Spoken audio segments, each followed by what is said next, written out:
Hello everyone, today I'm going to teach you how to image the International Space Station. Imaging the International Space Station happens in two parts. Part 1 is actually imaging it, Part 2 is post-processing. So let's get into the imaging section. First of all, you're going to need a recording software. I personally use Fire Capture. For my settings for the International Space Station, I use 0.4 millisecond gain in 0.4 millisecond exposure and 290 gain. And I use max ROI in my case, which is 1920 by 1080. So the second step of imaging the International Space Station is you need to align your finder scope. So you can have one of two finder scopes. You can have one of these magnified ones, or you can have a red dot. Personally, I prefer the magnified finder scope. Oh, look at that, there's a satellite just went past. Because they're easier to track the ISS. These ones also have an illuminator, which allows me to make the crosshair red, so I can see it at night. So what you need to do is align the finder scope. So we're going to align on the star Arcturus. Okay, so I got my finder scope aligned, so star's in the center of the finder scope, in the middle of the crosshair. You can see the stars on the screen. So I'll move this back in frame real quick. And then part 2 is focusing. I personally use a Batinov mask. So that's what I use for focusing. So we're gonna go ahead and put this over the front of the scope. Okay, so I now have the Batinov mask on the front of my scope. As you can see, the star is currently out of focus. And okay, I'm now in good focus, you can tell, because these three lines are all basically, this middle line is centered between these two, meaning we are now in focus. So now comes the actual part of recording the International Space Station, which I personally use Stellarium to find when my passes are. I'll put a quick tutorial on how to find when you have an ISS pass that's high. Disclaimer on this. To do what I'm about to do, you need the paid version of Stellarium, which is around $18, which is a one-time purchase. So what you want to do is you want to go to ISS. You can see our pass is about to begin.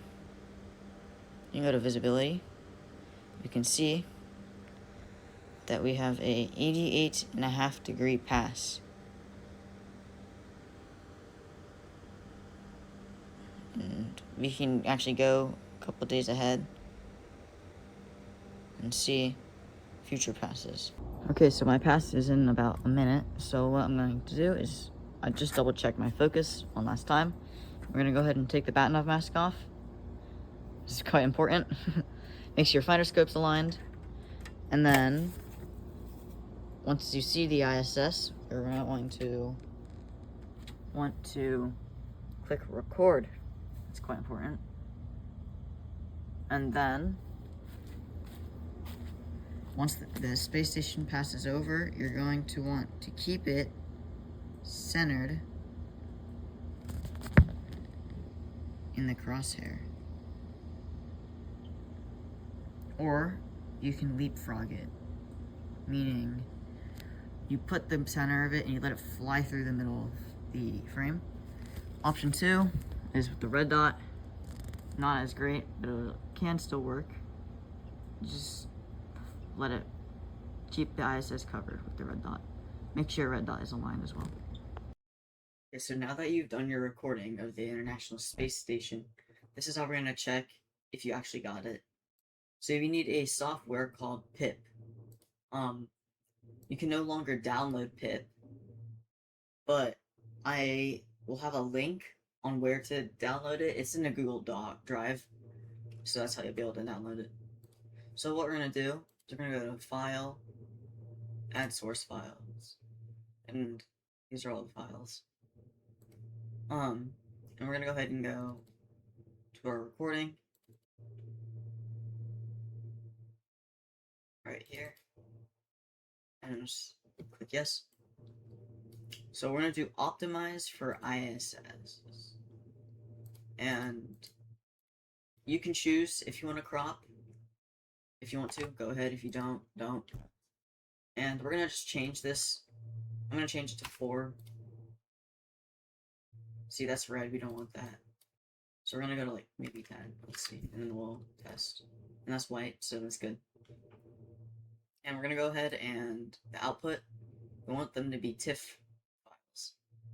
So we'll go ahead and click do processing.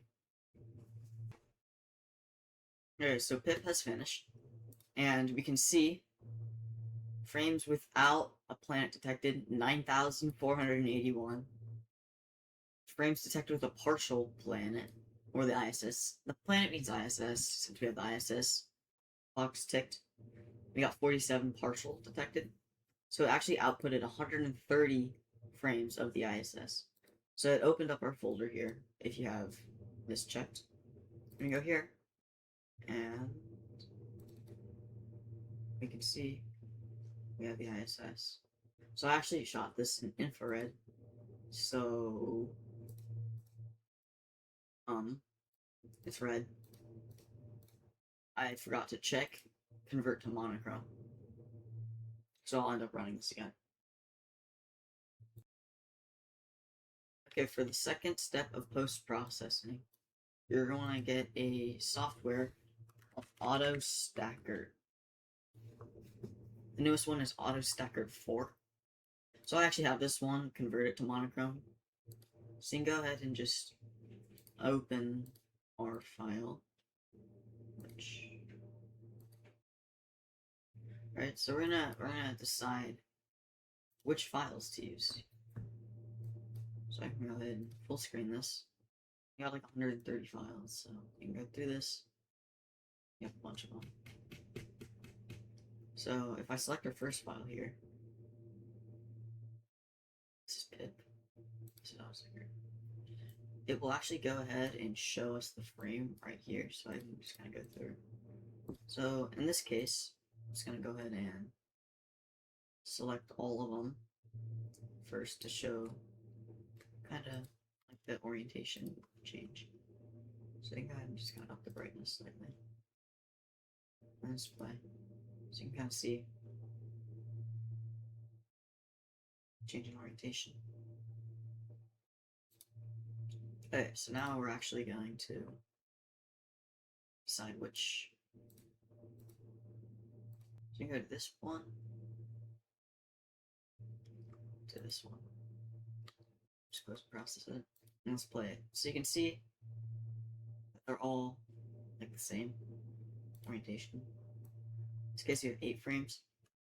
So I'm gonna go ahead and stack 3, 5, and 6, because why not? And we're actually gonna want to put the brightness as default. We're gonna hit analyze on this graph. I use 32 with the AP size. And you can just place AP grid. Make sure this is equal. So actually, this is kind of a lot. So turn up the minimum brightness. That's a little bit better. It's still kind of a lot, but it's okay. I'm gonna click stack, and it'll create our final image, or our raw stack. Okay, so now that you have stacked your frames, we're gonna have a software called Astro Surface. So this is where we're gonna do sharpening and whatnot. So we're gonna go ahead and open our file.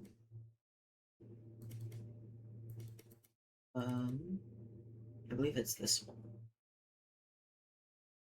It's this one right here. I believe it's this one. So as you can see, it's kind of dim. So we can go ahead and just kind of up the gain.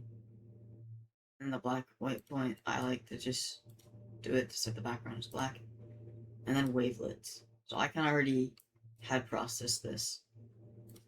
So you can see I already have this. But you can kind of mess around. You sharpen it more. Bring out more detail. Then the solar panels kind of get overexposed. So you can just maybe put the gain down a little bit.